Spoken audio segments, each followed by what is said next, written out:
Ya, alhamdulillah pada pagi hari ini kita boleh berkumpul kembali dalam rangka kelanjutan daripada tugas dan tanggung jawab sebagai calon guru penggerak.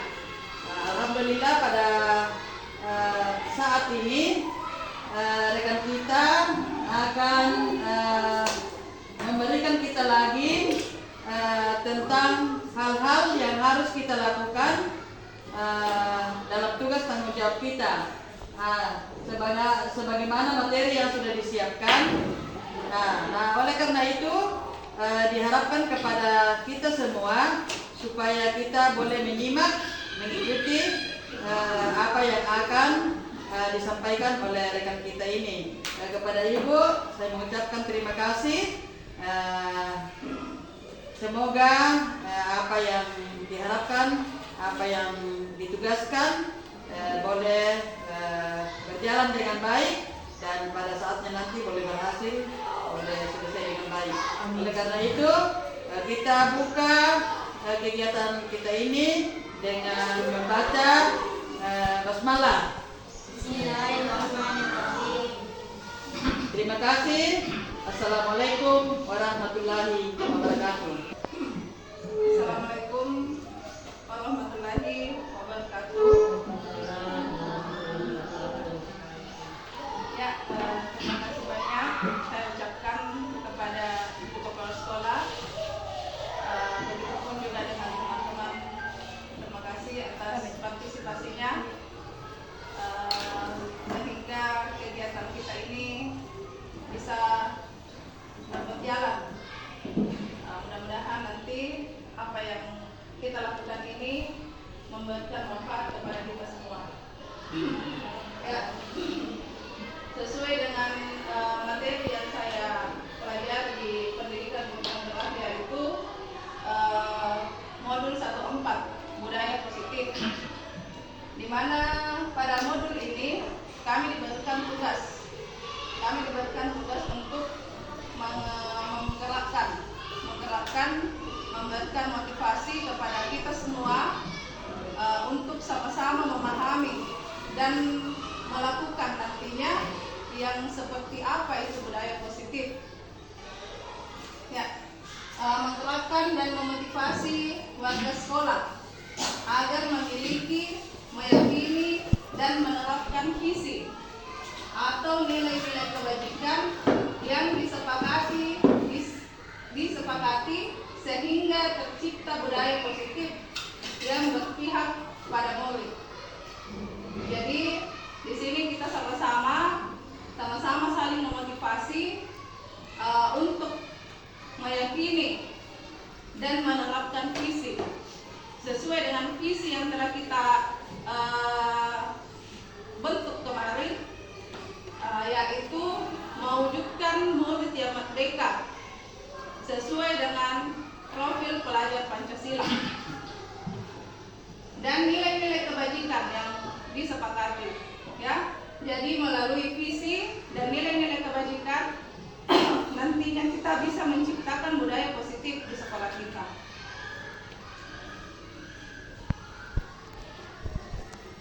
Budaya positif. Budaya positif di sekolah sangatlah penting untuk mengembangkan anak-anak memiliki karakter yang kuat sesuai profil pelajar Pancasila, yaitu beriman dan bertakwa kepada Tuhan Yang Maha Esa dan berakhlak mulia, berkebinekaan global, gotong royong, mandiri, kreatif, dan bernalar kritis. Kita harus pahami di sini garis besarnya di sini budaya positif. Tidak bisa murid kita mencapai profil pelajar Pancasila jika lingkungan sekolahnya tidak mendukung hal tersebut. Jika lingkungan sekolah kita tidak positif, kebiasaan-kebiasaan yang ada di sekolah kita tidak positif, karakter kita sebagai pendidik tidak positif. Ya, jadi untuk menciptakan karakter profil pelajar Pancasila kepada peserta didik kita, maka kita harus memahami apa itu budaya positif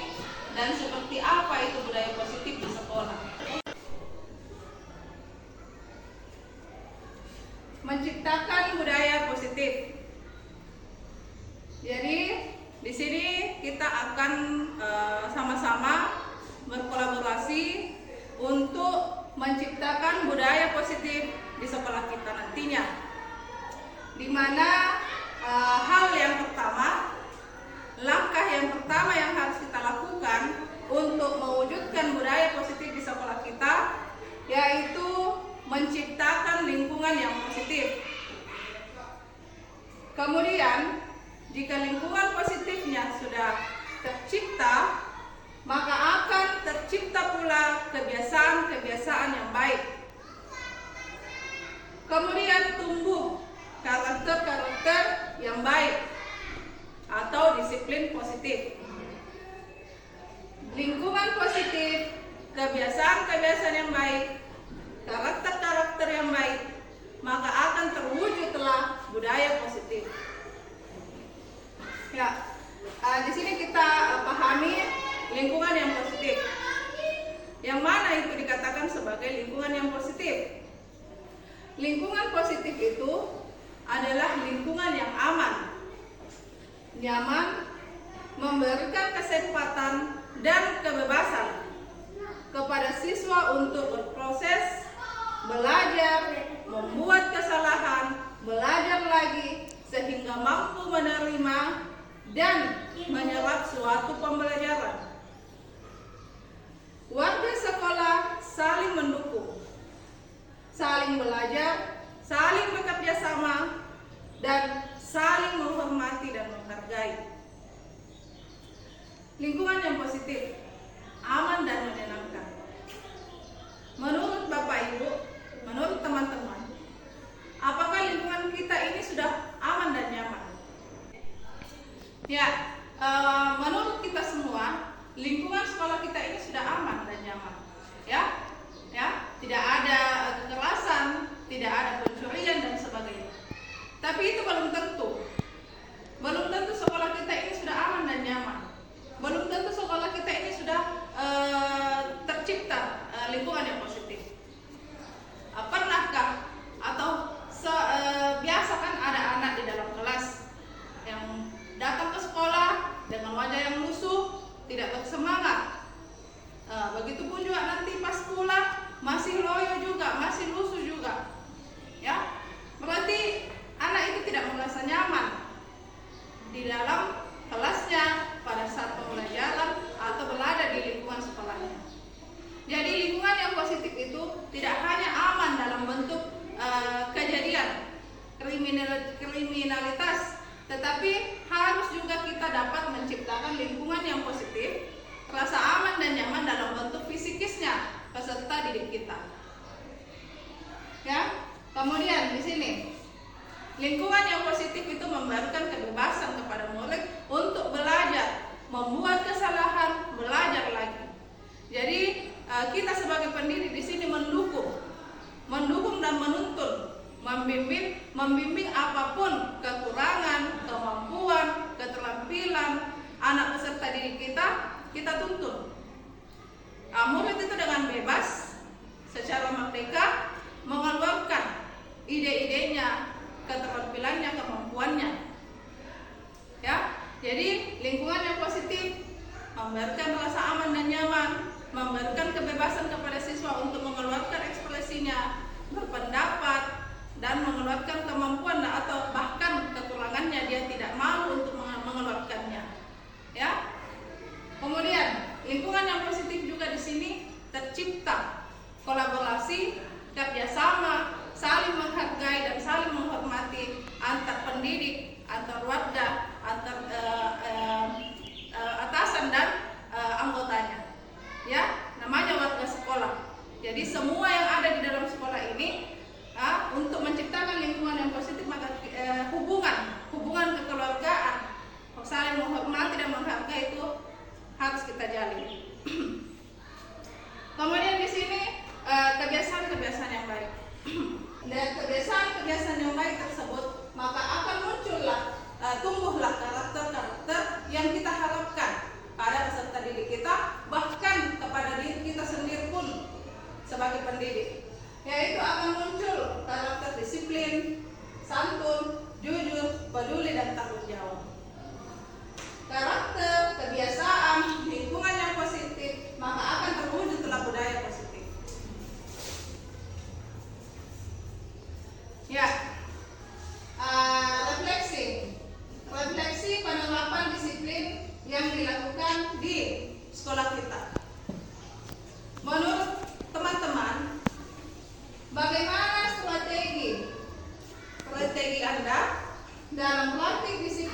sekolah. Apakah selama ini Anda sungguh-sungguh menjalankan disiplin? Apakah Anda menjalankan disiplin dalam bentuk ujian? Apakah Anda menjalankan disiplin atas motivasi diri sendiri? Miskonsepsi tentang makna kontrol. Ya, ada empat miskonsepsi. Miskonsepsi itu kesalahpahaman kita sebagai pendidik dalam mengontrol siswa kita. Yang pertama, ilusi guru mengontrol murid. Ya. Kemudian yang kedua, ilusi bahwa semua penguatan positif efektif dan bermanfaat. Yang ketiga, ilusi bahwa kritik dan membuat orang merasa bersalah dapat menguatkan karakter.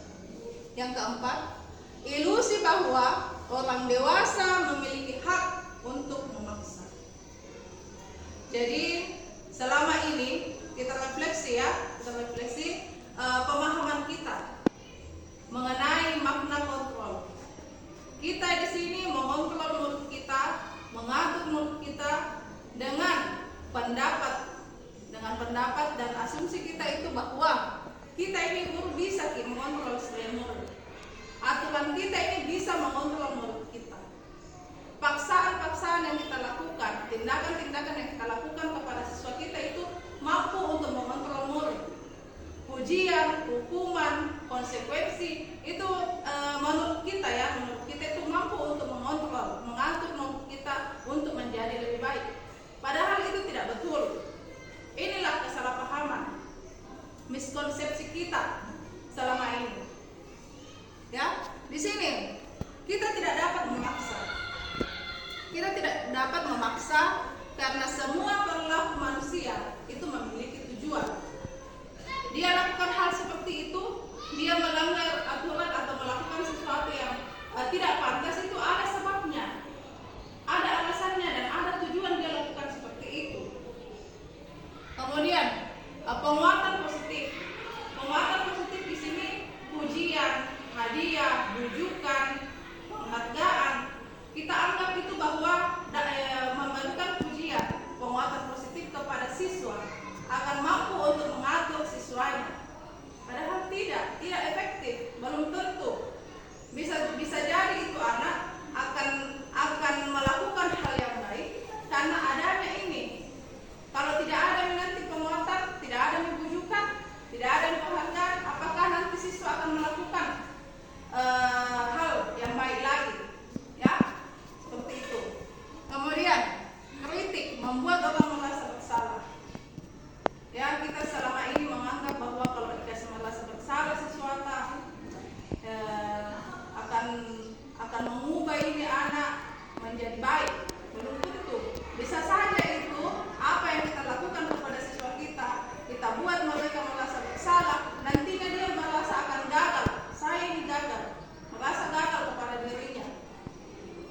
Kemudian kita di sini menganggap bahwa kita ini orang dewasa, memiliki hak untuk memaksa.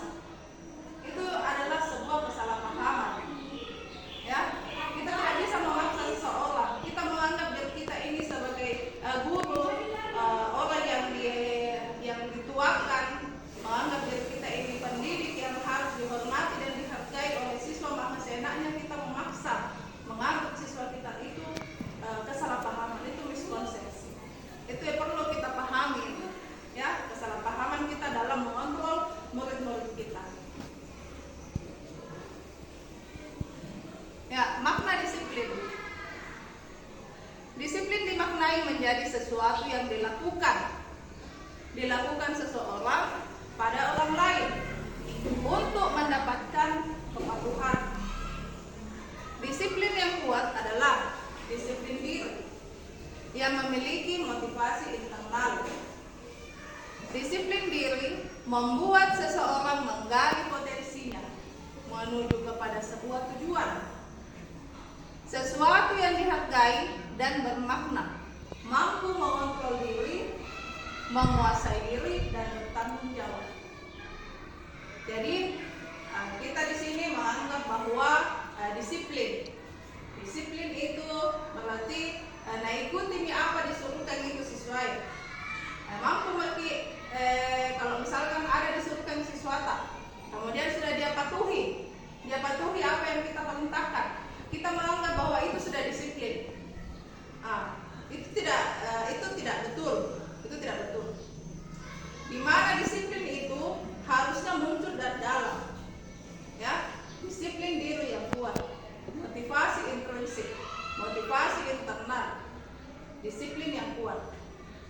Inilah yang harus kita ciptakan, inilah yang harus kita wujudkan, kita ciptakan kepada peserta didik kita untuk semua peserta didik maupun kita sebagai pendidik memiliki disiplin diri yang kuat. Ya, bukan hanya mematuhi perintah orang lain, tetapi kita mampu untuk mengatur diri kita. Kita mampu untuk mengontrol diri kita. Itu yang namanya disiplin diri yang kuat, ya.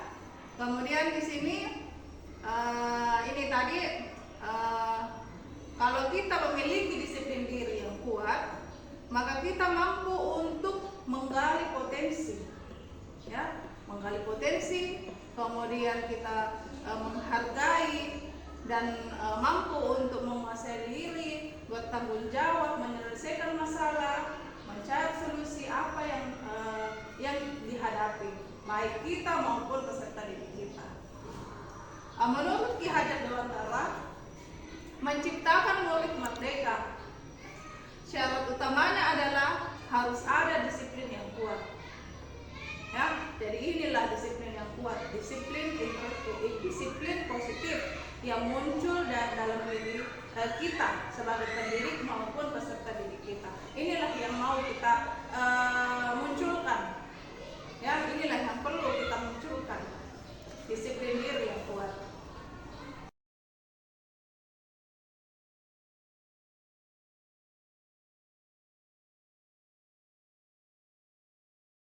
Nilai-nilai kebajikan. Ya, inilah nilai-nilai kebajikan yang penting sekali untuk kita tanamkan, untuk kita berikan pemahaman kepada peserta didik kita, begitupun juga kita sebagai pendidik. Nilai-nilai kebajikan yang akan menjadi acuan kita, pedoman kita dalam melakukan sesuatu. Ya, nilai-nilai kebajikan itu bermacam-macam. Ya, di sini ada nilai-nilai kebajikan cinta Tuhan dan segenap ciptaannya, kemandirian, bertanggung jawab, kejujuran, hormat, santun, dermawan, suka menolong, kepemimpinan, baik dan rendah diri, toleransi, peduli, integritas, empati, kontrol diri, dan keteguhan hati. Dan masih banyak lagi contoh-contoh nilai kebajikan. Ya, itu nilai kebajikan. Kemudian keyakinan ini berhubungan dengan nilai kebajikan tadi. Keyakinan itu adalah sesuatu yang kita sepakati bersama di lingkungan, baik lingkungan sekolah kita maupun di lingkungan kelas kita. Keyakinan kelas, ya, keyakinan kelas itu dibuat bersama dengan siswa. Jadi guru itu mengarahkan siswa untuk mengeluarkan pendapatnya mengenai keyakinan atau kesepakatan kelas yang akan disepakati bersama dan menjadi acuannya untuk melakukan sesuatu. Contohnya di sini keyakinan, ya, contoh keyakinan kelas: mengerjakan tugas tepat waktu, menghormati dan menghargai guru atau teman, menjaga kebersihan kelas, berpakaian rapi dan bersih, tiba di sekolah tepat waktu. Jadi ini contoh-contoh keyakinan yang harus dilakukan, diteladani oleh peserta didik kita. Mengerjakan tugas tepat waktu.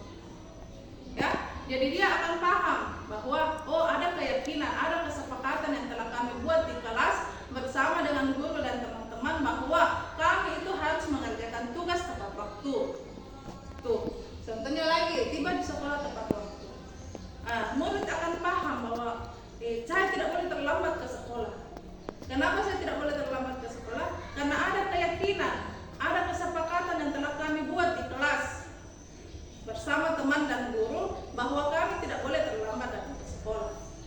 Ya, jadi ini pentingnya keyakinan di dalam kelas kita maupun di lingkungan sekolah kita.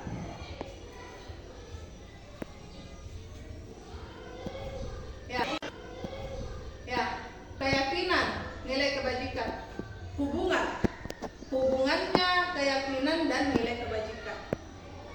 Tadi itu keyakinan atau kesepakatannya, menghormati dan menghargai guru atau teman. Nilai kebajikannya apa?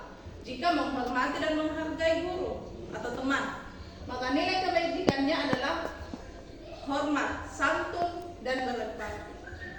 Jadi anak itu akan paham bahwa kalau saya menghormati guru, menghargai teman saya, maka saya ini memiliki nilai diri saya, ya. Nilai saya itu adalah, nilai kebajikan saya itu adalah hormat. Saya ini anak yang hormat, saya ini anak yang santun. Itu. Kemudian di sini keyakinan, mengerjakan tugas tepat waktu. Apa nilai kebajikannya jika dia mengerjakan tugas tepat waktu? Dia akan menjadi anak yang mandiri. Nilai kebajikannya, dia akan menjadi anak yang mandiri, bekerja keras, integritas, dan bertanggung jawab. Jadi di sini perlunya kita sebagai pendidik memahami bahwa ada sesuatu yang perlu kita yakini dan ada sesuatu yang perlu kita tanamkan dalam diri kita. Begitupun juga dengan siswa kita nantinya. Jika kita sudah memiliki keyakinan, kita sudah memiliki nilai kebajikan yang ingin kita terapkan, ingin kita ciptakan dalam diri kita, maka akan muncullah disiplin diri yang kuat. Disiplin yang muncul dalam diri kita sendiri. Bukan karena orang lain, bukan karena pujian, bukan karena hukuman, tapi karena ini keyakinan dan nilai kebajikan. Itu, ya. Ya, menurut ahli Diane Besar mengemukakan bahwa dengan mengaitkan nilai-nilai kebajikan yang diyakini, yang diyakini seseorang, maka motivasi intrinsiknya akan terbangun motivasi intrinsik, sehingga menggerakkan motivasi dari dalam dirinya untuk dapat mencapai tujuan mulia yang diinginkan, memberikan keteladanan pada murid dan menanamkan disiplin pada siswa dengan cara membimbing, menuntun murid, menjelaskan kepada murid tentang positif dan negatif dari apa yang dilakukan nantinya. Siswa akan memahami sendiri tanpa adanya paksaan atau iming-iming, pujian, dan orang lain. Jadi inilah tadi pentingnya nilai kebajikan dan keyakinan. Keyakinan kelas yang kita buat sama-sama dengan siswa kita, inilah pentingnya. Akan memunculkan motivasi intrinsik, disiplin diri yang kuat bagi siswa kita. Ya, maupun kita juga sebagai pendidik. Kita ini guru. Pasti ada dalam diri kita, ada dalam hati kita ini, saya tidak mau terlambat ke sekolah. Karena saya ini mau jadi guru yang teladan. Saya mau jadi guru yang disiplin. Itu kan sudah ada motivasi dalam diri. Sudah ada disiplin diri tak? Motivasi intrinsik tak? Bukan karena takut sama atasan, bukan karena mau dipuji atasan, tapi karena dalam hati kita ini, saya tidak mau datang terlambat ke sekolah. Ada saya ini guru, saya mau jadi guru yang teladan, saya mau jadi guru yang diteladani, saya mau jadi guru yang disiplin. Itu motivasi intrinsik. Dan dampaknya motivasi intrinsik ini sangat kuat, berlangsung panjang, berlangsung jangka panjang. Ya, ini.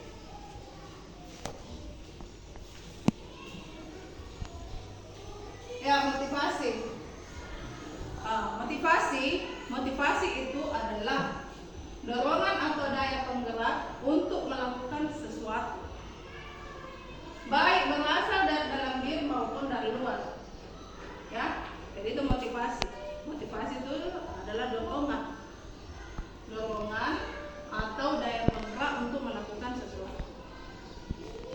motivasi ada dua, yaitu motivasi intrinsik dan motivasi ekstrinsik.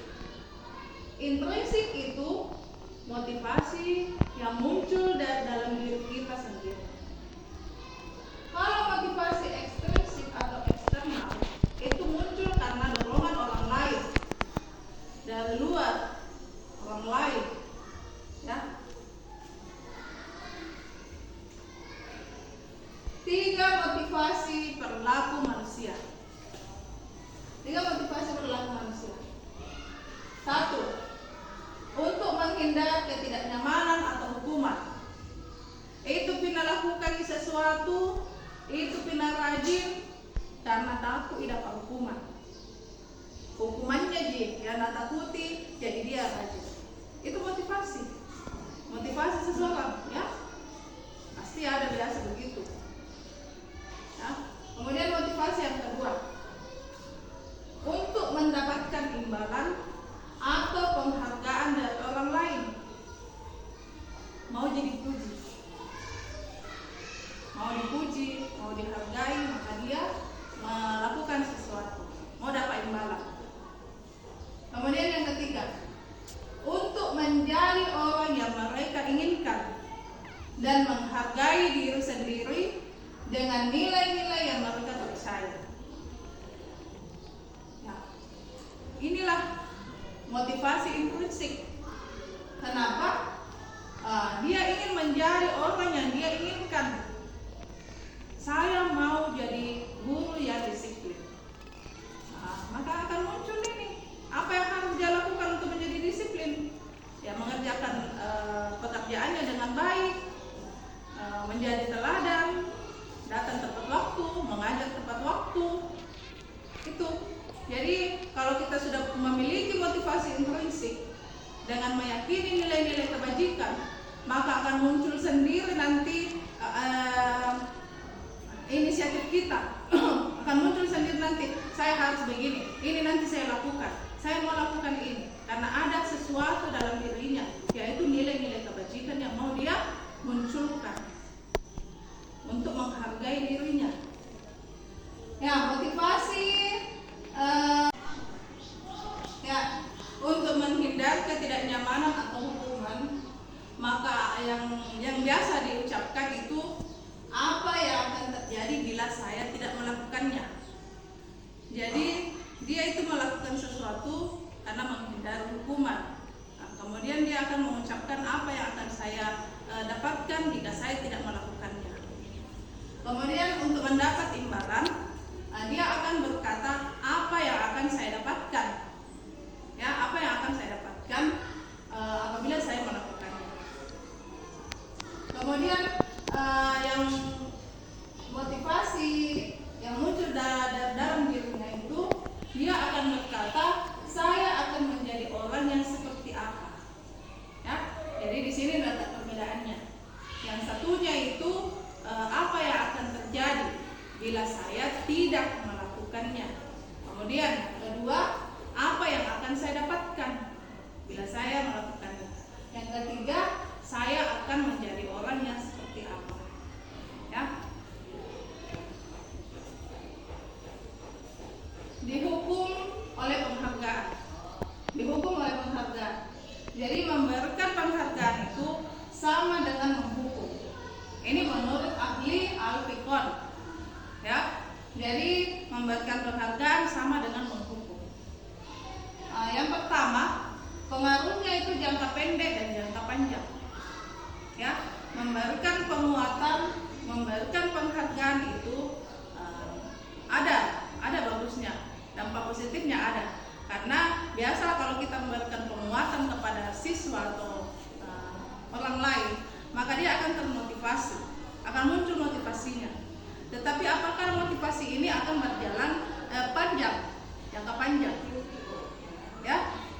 Apakah nanti kalau misalkan ada masalah yang dia hadapi, ada godaan atau ada apa, ya, masalah dan sebagainya yang dia hadapi, apakah nanti ini penghargaannya itu, motivasinya itu akan tetap berjalan? Kalau stop, berarti itu jangka pendek.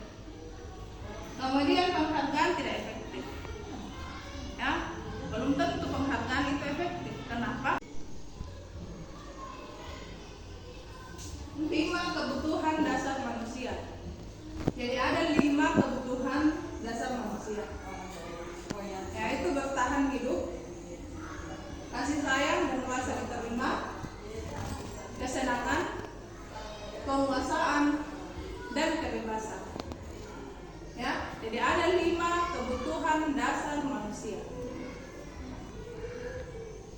Yang pertama, kebutuhan bertahan hidup, kesehatan, rumah, dan makanan. Yang kedua, kasih sayang dan rasa diterima. Yang ketiga, kebebasan. Contohnya, kemandirian, memiliki pilihan, dan mampu mengendalikan arah hidup seseorang. Yang keempat, kesenangan. Contohnya, bermain dan tertawa. Yang kelima, penguasaan atau kekuasaan. Contohnya di sini, mencapai sesuatu, menjadi kompeten, menjadi terampil, diakui atas prestasi dan keterampilan kita, didengarkan dan memiliki rasa harga hidup.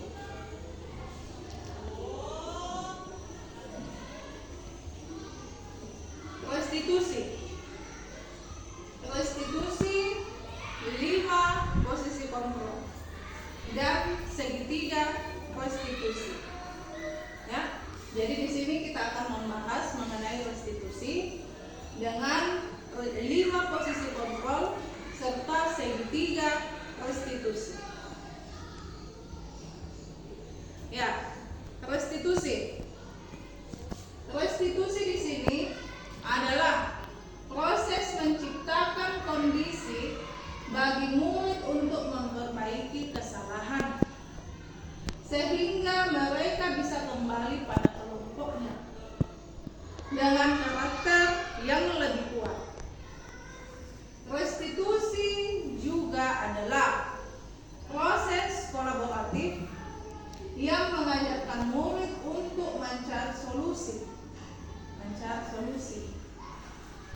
dan membantu murid berpikir tentang orang seperti apa yang mereka inginkan dan bagaimana mereka harus memperlakukan orang lain.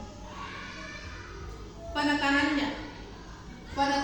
pada restitusi.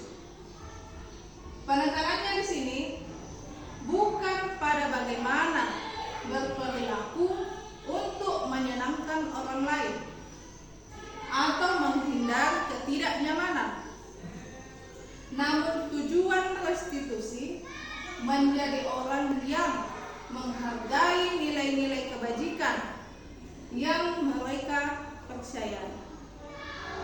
Jadi di sini restitusi di sini adalah suatu proses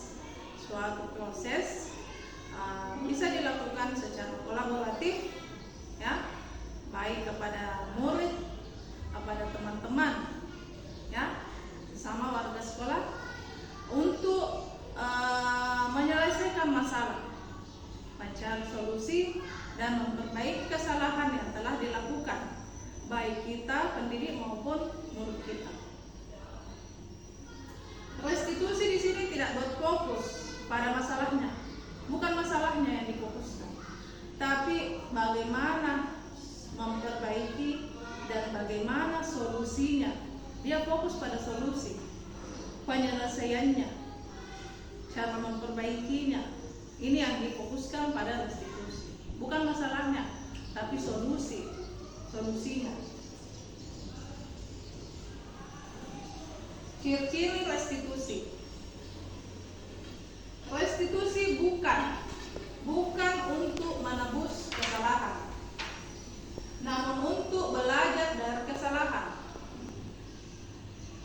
Restitusi tentang memperbaiki hubungan dan memperkuatnya. Restitusi adalah proses refleksi dan pemulihan. Restitusi adalah tawaran, bukan paksaan. Kemudian di sini restitusi mencari kebutuhan dasar yang mendasari tindakan.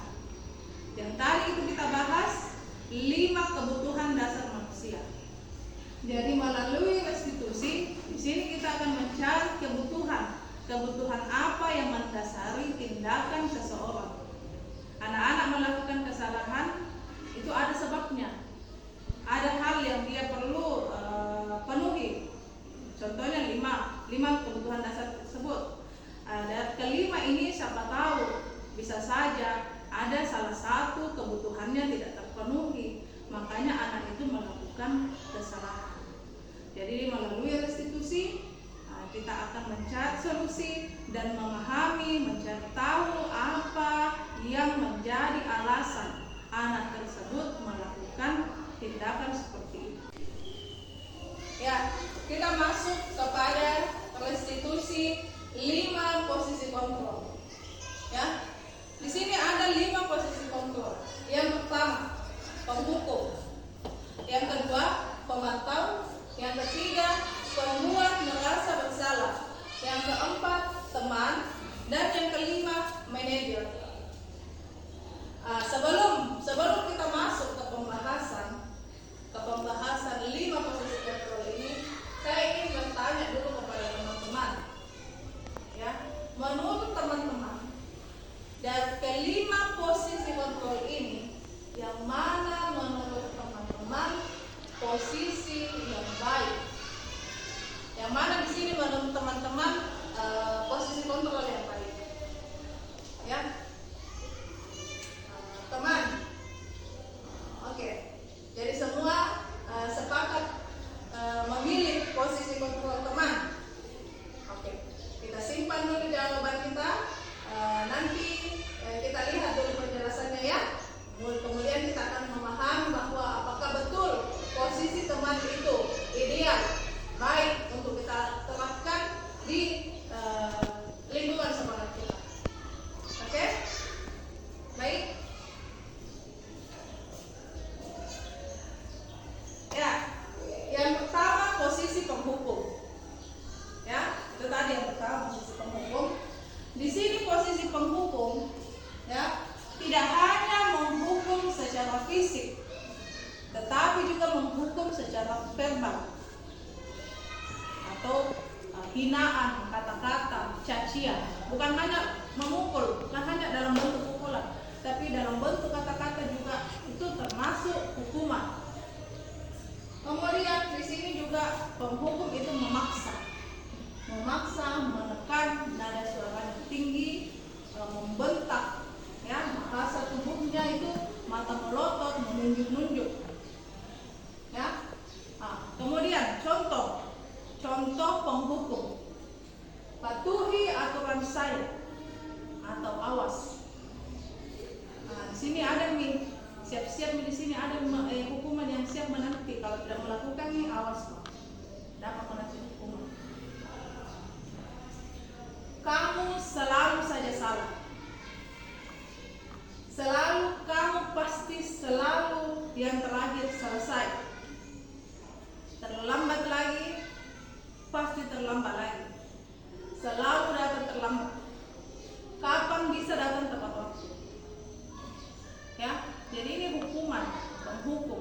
Bukan cuma dalam bentuk dia pukul siswanya, tapi dalam bentuk kata-kata. Sudah menyakiti hatinya siswanya.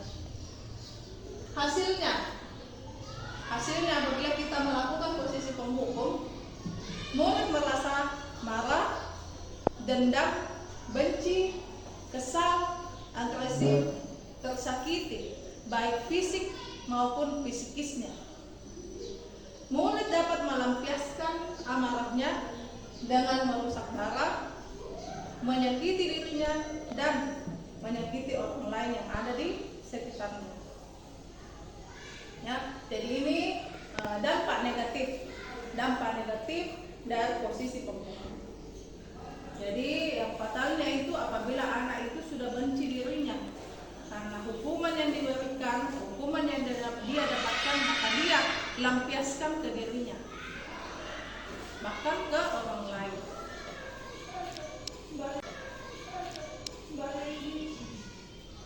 Yang kedua, posisi pembuat merasa bersalah. Ya, yang tadi itu penghukum, sekarang pembuat merasa bersalah. Kalau pembuat merasa bersalah di sini, guru akan bersuara lebih lembut, memelas, sedih, bahasa tubuh merapat pada siswa. lesu, menggunakan keheningan untuk membuat seseorang merasa tidak nyaman atau merasa bersalah. Ya, contoh pembuat merasa bersalah. Ibu sangat kecewa sekali kepada kamu. Berapa kali Bapak harus memberitahu? Gimana coba kalau orang tua kamu tahu kamu berbuat seperti ini? Kamu kan sudah janji, kamu sudah berjanji, kamu tidak akan mengulanginya lagi. Kenapa kamu suka sekali mengecewakan ibu? Ibu benar-benar kecewa sama kamu. Hasilnya dari pembuat merasa bersalah, murid akan merasa bersalah telah mengecewakan ibu atau bapak gurunya. Murid akan merasa menjadi orang yang gagal, tidak sanggup membahagiakan orang lain. Murid jadi tertekan, bisa-bisa meluapkan amarahnya dengan menyakiti dirinya atau orang lain. Ya, jadi di sini pembuat merasa bersalah beda tipis dengan penghukum. Hampir sama dampak negatifnya. Penghukum tadi dampak negatifnya memberikan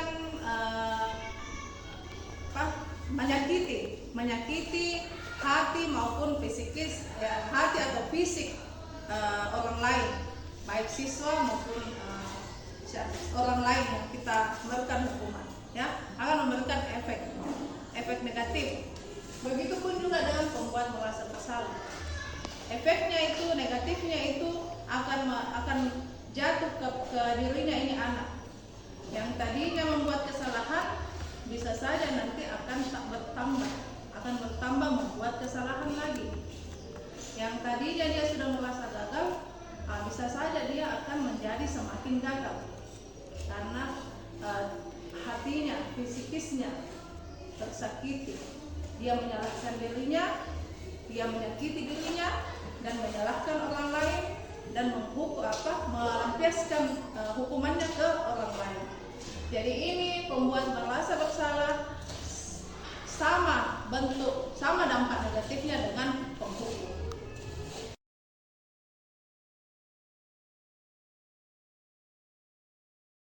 Kita masuk pada posisi yang ketiga, yaitu posisi teman. Ya, tadi kita sama-sama setuju nih mengenai posisi teman. Ya, saya juga begitu. Kenapa? Itu yang saya lakukan selalu. Dan ternyata saya tidak betul. Posisi teman itu tidak betul. Ini yang selalu saya lakukan ke siswa saya. Kita lihat bagaimana semua foto. Tidak bisa terlihat karena saya terapkan posisi teman. Memang ada dampak positifnya, tapi ada juga dampak negatifnya. Ini pada posisi teman, guru tidak menyakiti murid. Nada suara lama, akrab, bercanda, dampak positif tercipta. Hubungan baik guru dan murid. Hasilnya posisi teman, dampak negatif murid menjadi ketergantungan hanya pada guru tersebut. Murid bersikap baik hanya pada guru tersebut saja, tidak dengan guru lain. Mengandalkan gurunya untuk mengatasi, menyelesaikan masalah sehingga murid tersebut tidak menjadi mandiri dan bertanggung jawab. Jadi selama ini saya salah. Memang kalau secara positifnya itu murid kita itu semangat datang ke sekolah. Karena kenapa? Suka sama gurunya. Siswa juga suka kita toh. Tapi kita saya dengan guru lain belum tentu dia lakukan seperti itu. Maksudnya belum tentu dia suka guru lain. Itu dampak negatifnya.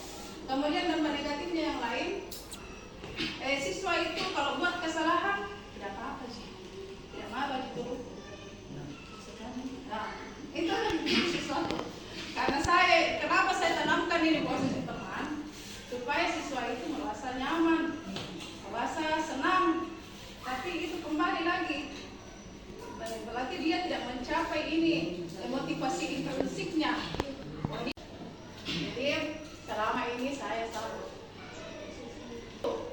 Memang kalau secara positifnya itu murid kita itu semangat datang ke sekolah. Karena kenapa? Suka sama gurunya. Siswa juga suka kita kok. Ya.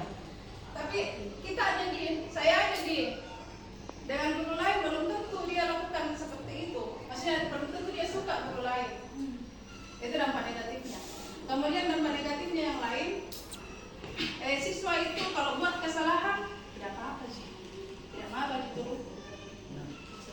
Nah, itu yang bikin siswa.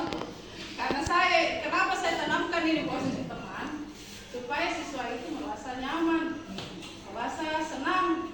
Tapi itu kembali lagi, berarti dia tidak mencapai ini motivasi intrinsiknya.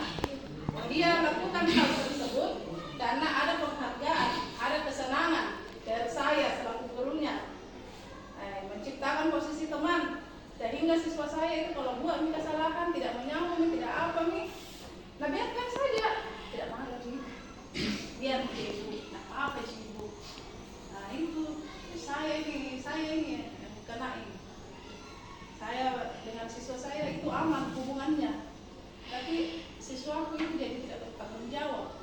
Kemudian kita lanjut ke posisi pemantau.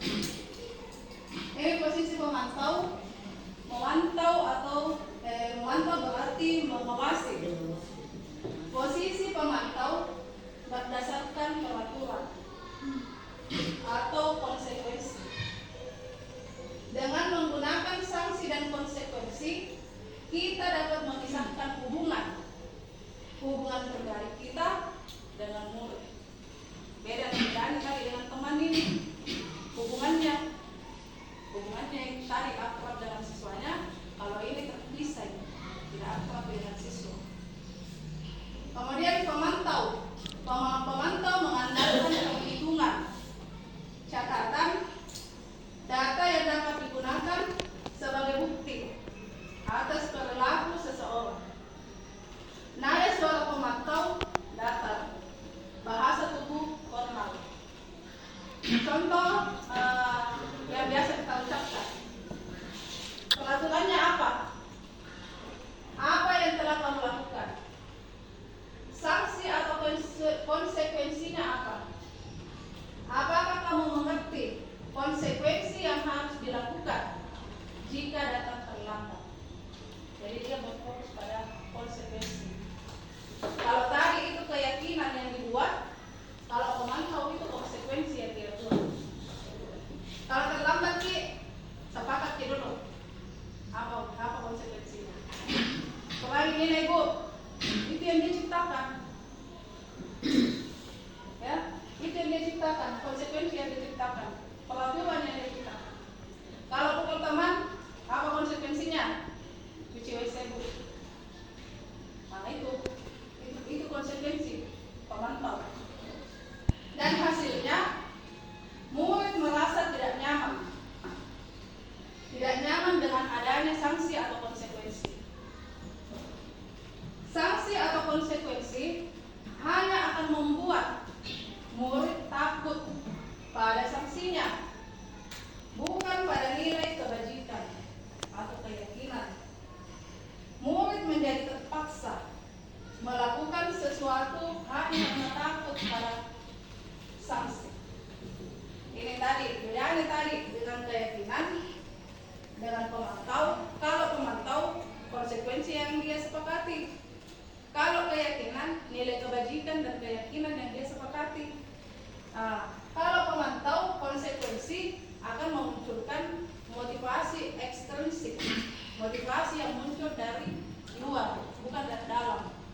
Dia lakukan karena takut tidak dapat hukuman. Bedanya kalau keyakinan yang kita buat di dalam kelas, keyakinannya yang dia yakini, nilai kebajikannya yang dia yakini, akan muncul motivasi dari dalam. Kalau saya terlambat, saya akan jadi seperti ini. Tidak dapat hukuman, tidak dapat ujian, tapi saya yang kena, diriku yang kena. Kemudian posisi manajer. Kalau posisi manajer di sini, nada suara tulus, bahasa tubuh tidak kaku. Mendekat ke murid. Manajer adalah posisi di mana guru berbuat sesuatu bersama dengan murid, mempersilahkan murid mempertanggungjawabkan berlakunya, mendukung murid agar dapat menemukan solusi atas permasalahannya, sehingga murid menjadi manusia yang merdeka, mandiri dan bertanggung jawab, menjadi manajer bagi dirinya sendiri. Contoh yang kita ucapkan pada posisi manajer, apakah kamu yakin dengan keyakinan keras kita? Menurut kamu, keyakinan apa? Kamu bersedia kan memperbaiki kesalahan kamu? Jika kamu memperbaikinya, kamu akan menjadi orang yang seperti apa? Itu posisi manajer. Namanya juga manajer, mengatur. Bukan orang lain diatur, bukan saja orang lain yang diatur, tapi kita juga bisa mampu mengatur diri kita sesuai dengan keyakinan dan nilai kebajikan yang kita yakini. Hasilnya, murid merasa senang, tenang, mandiri, bertanggung jawab, dan menghargai dirinya. Murid akan mampu mengatur dirinya sendiri menjadi manusia yang merdeka, yang sesuai dengan nilai kebajikan dan keyakinan yang diyakininya, sehingga muncul motivasi intrinsik untuk mandiri, bertanggung jawab, memperbaiki kesalahannya. Posisi manajer itu dia cuma fokus untuk mengatur dirinya, mengatur dari siswanya, bagaimana caranya memperbaiki masalahnya, mencari solusinya, tidak ada hukuman, tidak ada pujian dan sebagainya. Ini posisi manajer. Jadi yang murid itu dikasih kebebasan. Ingat kita itu apakah yang kelas tak? Ya Bu. Yakin Biki dengan itu? Ya Bu. Nilai kebajikan apa yang akan kita dapatkan? Ini Bu. Bersedia Biki memperbaiki kesalahan tak toh? Ya Bu. Kita tahu ini bagaimana caranya. Kalau misalkan anak itu tidak tahu, di sini lah, masuk lagi di sini, bantu lagi, kasih lagi bantuan, bimbingan, solusi, begini ki, harus apa begini ki, seperti itu. Ini posisi manajer. Nih, restitusi 5 posisi kontrol. Itu tadi restitusi proses atau tindakan kita. Baik secara sendiri atau kolaborasi dengan teman-teman yang lain untuk menciptakan motivasi intrinsik dalam diri siswa kita. Menghukum tidak tepat karena hanya akan memberikan motivasi intrinsik. Itu pina jadi kalaunya itu pina kerja karena takut hukuman. Membuat merasa bersalah sama juga intrinsik. Tidak mau nak kecewakan gurunya, makanya dia buat yang baik. Tapi ini tidak berlangsung lama, karena bukan dari dalam dia lakukan. Teman, motivasi ekstrinsik.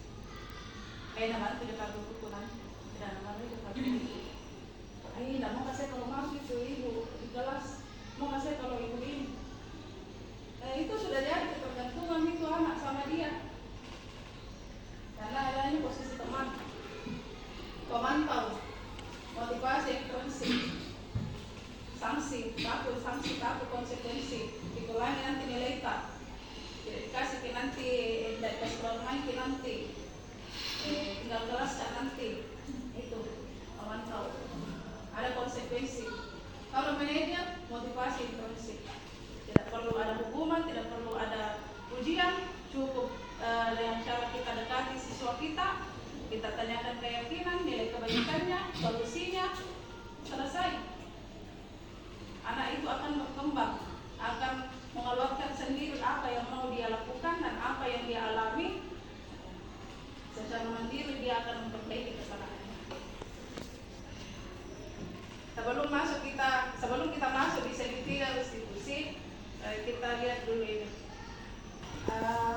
Seperti itu tadi penjelasan dari restitusi 5 posisi kontrol. Jadi dan kelima posisi ini yang paling tepat yaitu manajer, posisi manajer.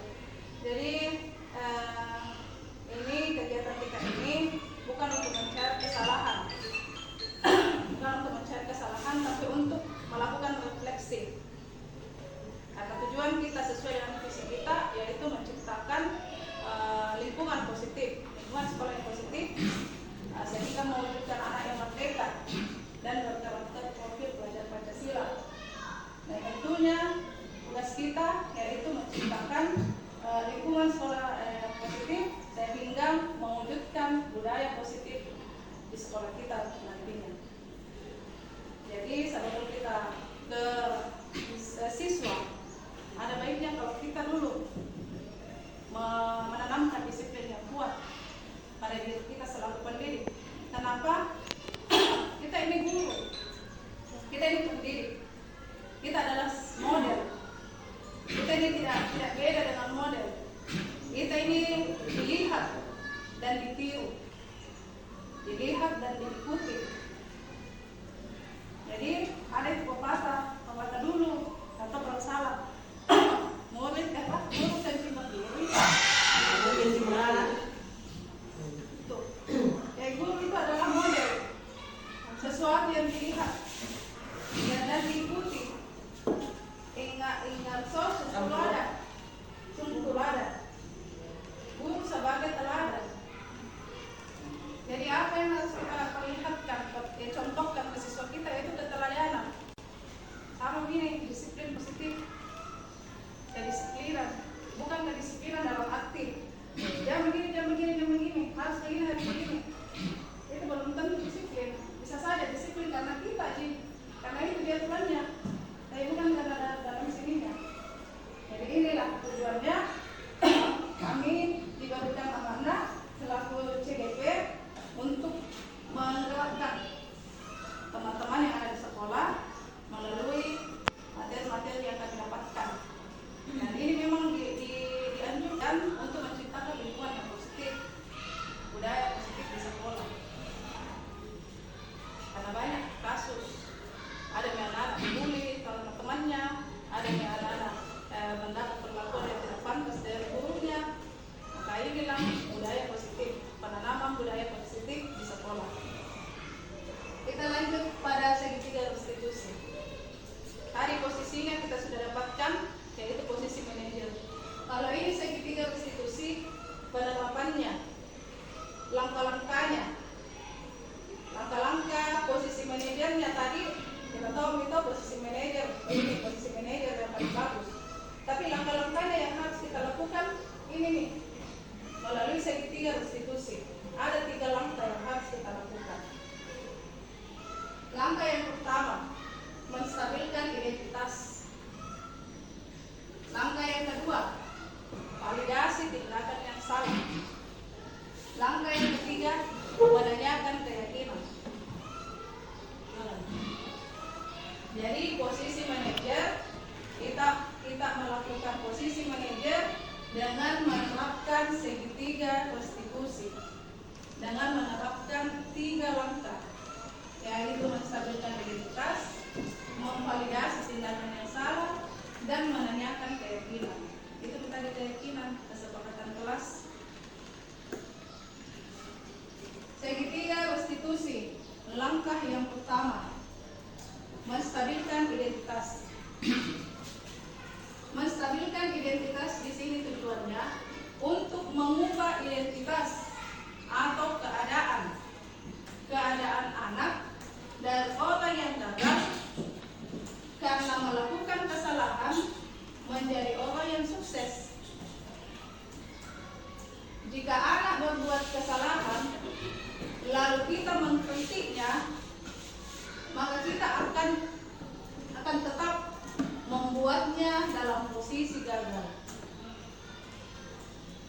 Jika guru perlu, jadi guru perlu menstabilkan identitas anak, mengubah pikiran, pandangannya, perasaannya dari takut, perasaan kecewa, gagal, menjadi tenang, bersemangat, dan menjadi sukses.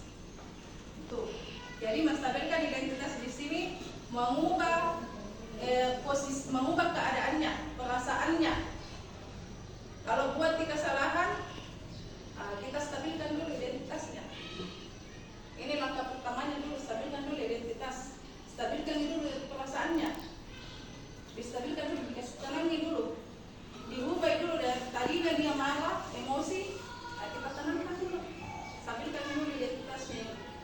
Jangan dulu langsung masuk, kasih ini kasih itu, tapi stabilkan dulu identitas. Tenang dulu, tenang.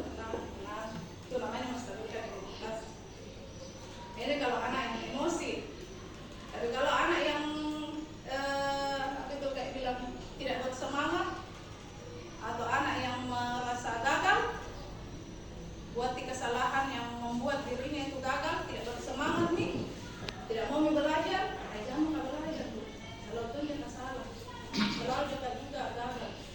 Jadi kita stabilkan dulu identitasnya, stabilkan dulu ini, distabilkan dulu dari perasaannya yang gagal menjadi perasaan yang bersemangat untuk menjadi sukses. Ini langkah yang pertama, itu distabilkan identitasnya dulu, mengubah pandangannya, mengubah keadaannya dari yang gagal menjadi bersemangat untuk menjadi sukses. Kita biasa mengucapkan kalimat pada langkah menstabilkan identitas. Kita mengucapkan berbuat salah itu tidak apa-apa. Tidak ada manusia yang sempurna. Saya juga pernah melakukan kesalahan seperti itu. Kita bisa menyelesaikan ini. Bapak, Ibu guru tidak tertarik mencari siapa yang salah, tapi Bapak Ibu ingin mencari solusi dari permasalahan ini. Kamu berhak merasa begitu. Apakah kamu sedang menjadi teman yang baik buat dirimu sendiri?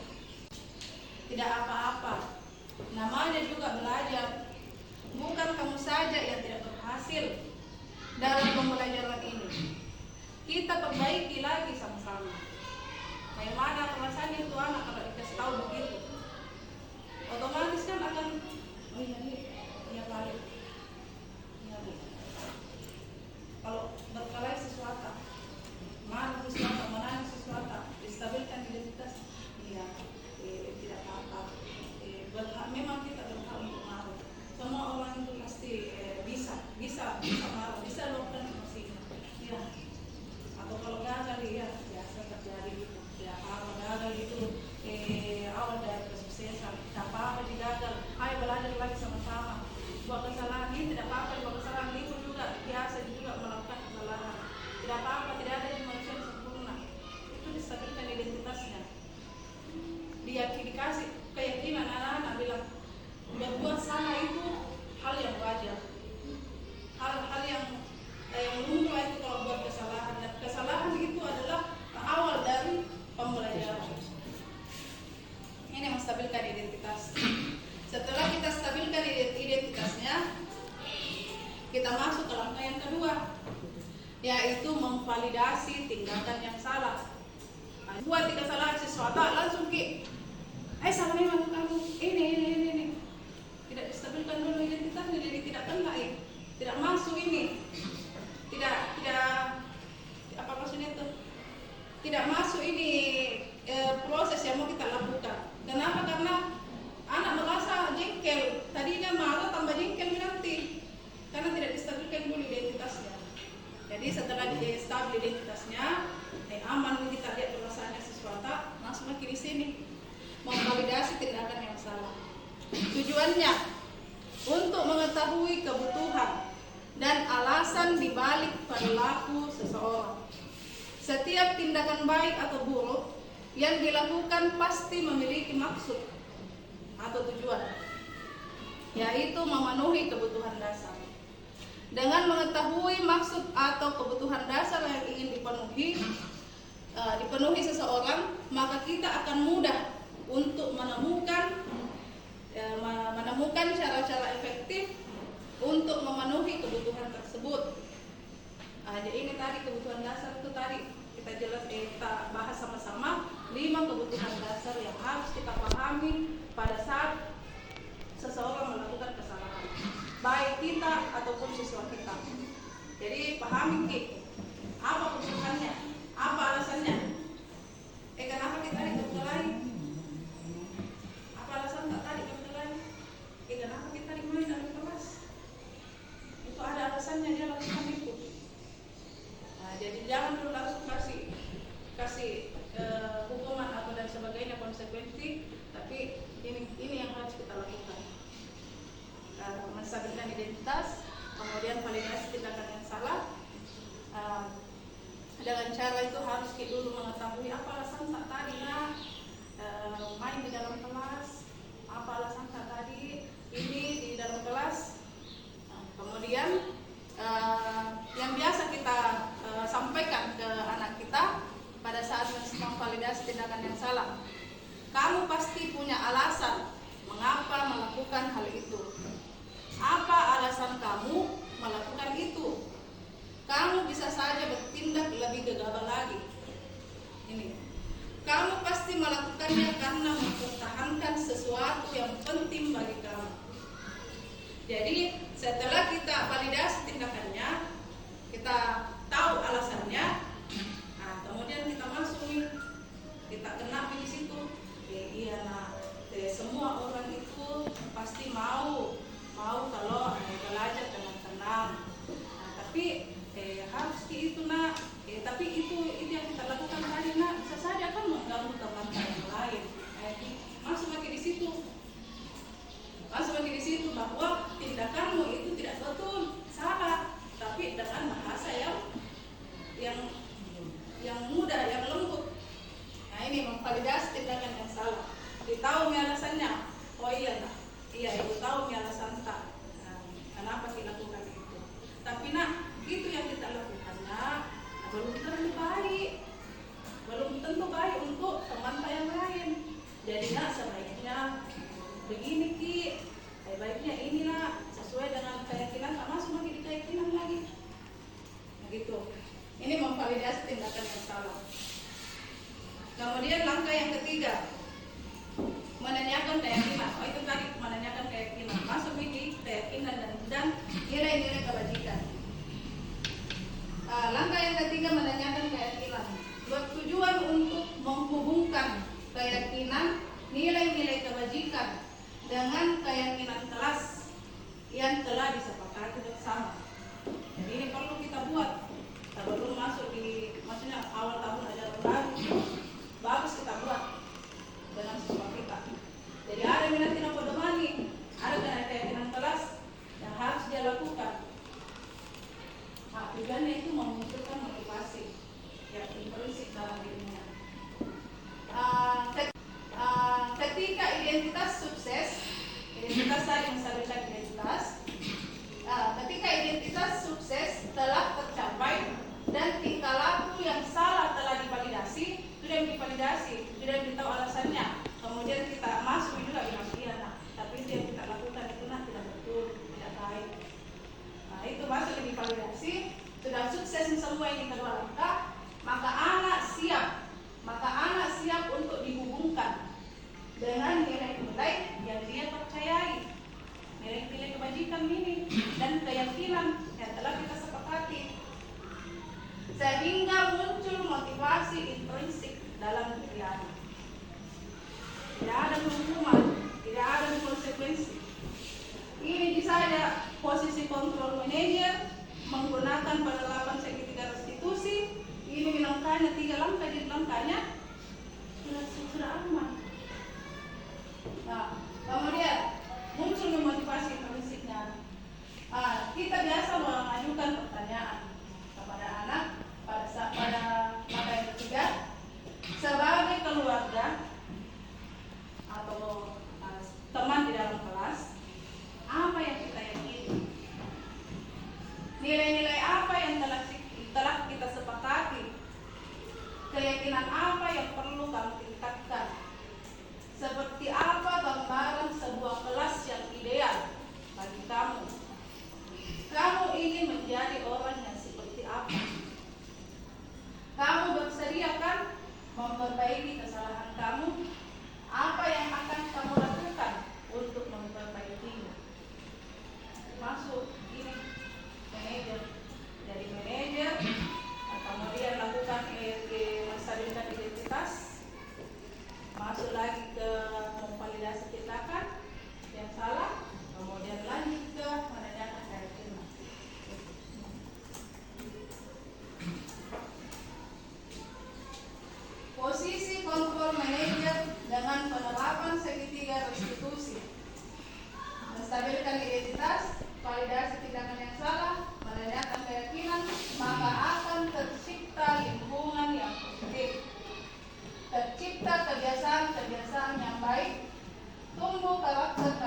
atau motivasi internal atau biasa dikatakan juga motivasi intrinsik, bukan karena orang lain.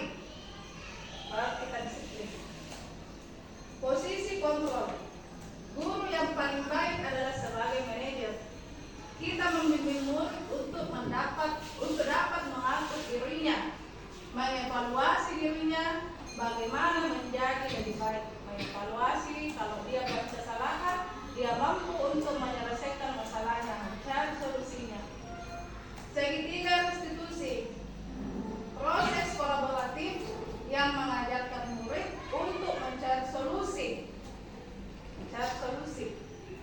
dan membantu murid mengevaluasi diri, berpikir secara internal tentang apa yang dapat mereka lakukan untuk memperbaiki kesalahannya. Orang seperti apa yang mereka inginkan dan bagaimana harus memperlakukan orang lain dan mendapatkan kembali harga diri. Itu masuk ke validasi tindakan yang salah. Kalau ada siswa tak buat kesalahan, masuk di situ. Apa alasan tak kamu menantang? Ini Bu. Nah, kemudian kita masuk lagi di situ. Suka diganggu? Tidak. Bagaimana perasaan kalau diganggu? Marah. Begitu pun sudah ada menantang. Jadi sebaiknya kita lakukan hal yang baik dengan teman. Kita tidak boleh mengganggu teman, karena teman kita akan merasa tidak senang. Begitu pun juga dengan kita. Itu memvalidasi tindakan yang salah. Nah, kasus di sini mengganggu teman saat belajar. Kebutuhan dasarnya cinta kasih diterima oleh teman. Jadi dia mengganggu temannya karena ada kebutuhan dasar yang ingin dia penuhi. Dia ingin diterima sama temannya. Ini modelnya di bawah kalau saya sendiri. Jadi dia ketawa. Hai lupa, bagaimana tugas bacaannya? Sudah selesai semua dibaca? Maafkan, selesai.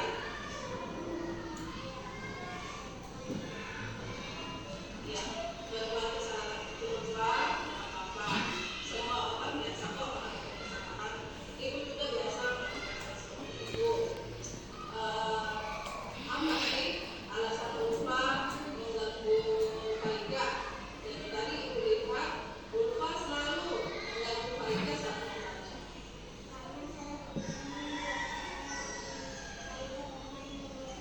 Ibu paham perasaan lupa.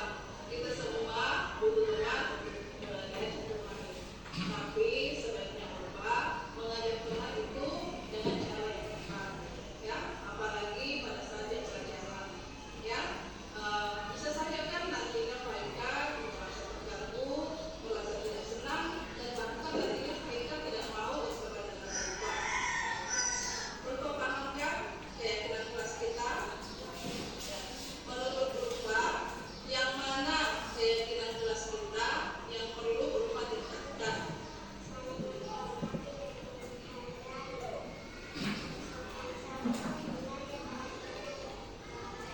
Iya, betul sekali lupa.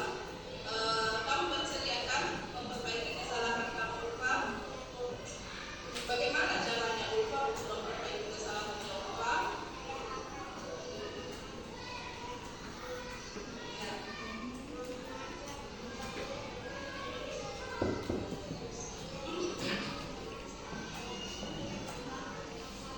Anak lupa memperbaiki kesalahan lupa. Anak lupa akan menjadi orang yang seperti apa?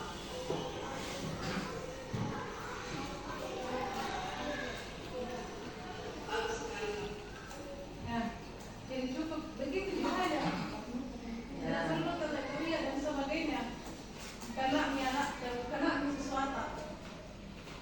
Jadi saya juga itu pas saya pelajari materi ini gampang sekali dibalik dari dulu. Tidak perlu mengeluarkan tenaga ini sampai tegal leher kalau pulang. Enak sekali siswaku. Capek kata dokter siswa tidak mau tenang. Tapi pas saya pahami, cukup jangan melakukan hal seperti ini. Dipanggil bapak itu anak. secara baik-baik. Ditanyakan apa masalahnya, distabilkan identitasnya, keadaannya. Kemudian kita tanamkan nilai-nilai keyakinan yang dia telah yakini, kita sepakati di kelas. Anak-anak itu keluar sendiri tuh, ibu begini katanya, aku katanya, mas lagi, kalau mau kita begitu selalu nak, tidak. Apa boleh kita lakukan? Bagusnya mana seperti apa kita lakukan? Terjadi kolaborasi, terjadi komunikasi yang positif antara guru dan siswanya. Saya tidak sama sekali, apabila saya pahami, ya ada betul apa yang dibilang begini. Saya kemarin itu, jadi apa yang siswa gue, sekali kak, ada sekali siswa gue, tapi pastinya saya pahami ini. Dan tarik cara yang paling efektif dan tidak perlu lagi menguras tenaga. Siswa kita senang, kita senang. Menang gurunya, menang siswanya. Tidak ada yang menang, tidak ada yang kalah. Gurunya kalah, siswanya menang. Gurunya menang, siswanya kalah. Nah begitu. Tapi kalau dalam posisi ini manajer dan langkah-langkah sedikit restitusi kita lakukan, menang-menang. Siswanya menang, kita menang, lingkungan sekolah yang positif, budayanya positif, kebiasaannya juga positif, muncul karakternya muncul yang bertanggung jawab sesuai dengan nilai-nilai kebajikan. Kalau nilai-nilai kebajikan sudah ada dalam diri kita itu sampai ketua di bawah itu namanya nilai motivasi jangka panjang, motivasi intrinsik, dampaknya itu jangka panjang sampai ketua. Kalau ekstrinsik 1 tahun 2 tahun bisa saja hilang. Ada godaan sedikit, ada masalah sedikit, hilang. Gitu. Jadi saya di sini juga banyak kesalahan, banyak kekurangan dalam penerapan saya sebelumnya. Mudah-mudahan melalui kegiatan ini kami diharapkan untuk menggerakkan, tidak hanya saya saja yang tergerak dan bergerak, tapi kita juga, saya juga bisa memberikan gerakan kepada teman-teman, memberikan refleksi kepada kita semua untuk memperbaiki sekolah kita ke depannya. Visi kita itu kan impian, masa terus begini? Ada sekolah apa gunanya ini sekolah dibangun? Terlalu dibangun. Tapi lingkungannya di dalam tidak aman, tidak bagus, tidak positif. Mengajar saja selesai pulang. Anak ditanya sama orang tuanya, abang belajar tadi kemana? Jangan tanya kayak itu. Tahu ini. Apalagi belum lagi kalau emosi pulang gimana? Aja lo pada datang sekolah saya rumah. Kenapa ini? Sekolah begini. Belum lagi kalau diganggu sama temannya, dia mau menyampaikan ke gurunya, takut. Dia mau membalas sama temannya, takut. Tidak aman, tidak nyaman. Jadi melalui materi budaya positif ini, mudah-mudahan kita sama-sama berefleksi. Kita sudah membuat visi yang bagus sekali juga. Ada juga materi yang kita paham mengenai budaya positif. Mudah-mudahan sekolah kita nantinya 2 ini menjadi sekolah yang mampu setara dengan sekolah yang lain. Tidak perlu bersaing, tapi mampulah sama. Dia bisa, kita juga bisa. Seperti itu. Kepada rekan Ibu Suci sebagai calon guru penggerak yang sudah memberikan kita pengetahuan bagaimana seorang guru terhadap murid dan apa yang harus kita lakukan terhadap murid kita sehingga murid kita menjadi murid yang berkarakter, ya, sesuai dengan kan. Nah, sekarang dari pemaparan semula sampai dengan selesainya, ya, menurut saya selaku penanggung jawab di sekolah ini, bahwa apa yang telah dipaparkan, diberikan oleh guru penggerak di sekolah kita ini, calon guru penggerak, itu sangat berarti, ya, sangat membantu kita, baik selaku saya selaku penanggung jawab di sekolah ini maupun terhadap rekan-rekan, bahwa kita seharusnya menjadi manajer di tempat kita masing-masing. Saya selaku penanggung jawab, saya harus berlaku sebagai manajer. Ya, rekan-rekan sebagai guru juga akan berlaku sebagai manajer terhadap siswa di kelas masing-masing. Nah, oleh karena itu, ketika kita sudah menghayati, ya, akan tugas tanggung jawab kita sebagai manajer, maka apa yang kita harapkan, baik saya selaku penanggung jawab maupun rekan-rekan selaku guru-guru, ya, di sekolah kita ini, maka semuanya itu sangat bermanfaat, membantu kita tentang ilmu yang sudah dipaparkan oleh rekan kita. Ya, oleh karena itu saya sangat berterima kasih, ya, kepada rekan kita Ibu Suci sebagai calon guru penggerak